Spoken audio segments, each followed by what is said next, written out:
fights broke out between Argentina and Mexico fans on Saturday night. Argentina and Mexico supporters were caught up in scuffles inside the Lusail iconic stadium in Qatar whilst their sides were playing in a decisive Group C game.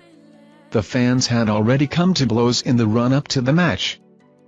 Tensions were high on the pitch on Saturday, with Argentina needing to avoid defeat if they were to avoid dropping out of the World Cup in embarrassing fashion.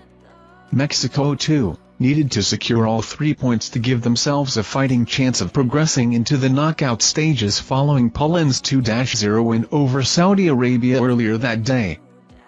And tempers boiled over in the stands between the sets of supporters once again, after ugly scenes breaking out on the streets of Qatar in midweek.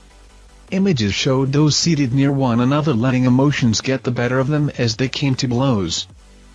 The atmosphere in the stadium was reportedly one of the best at the World Cup, though the poor standard of football on the pitch led to an aura of tenseness too. Argentina supporters, in particular, are incredibly furious about how their side are performing in what is likely to be Lionel Messi's final World Cup.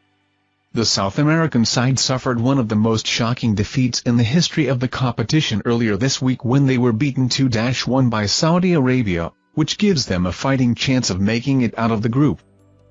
The defeat was certainly fresh in the minds of fans who came face-to-face with Mexico supporters on Wednesday night at Al Bida Park in Doha, one of FIFA's fan zones in Qatar.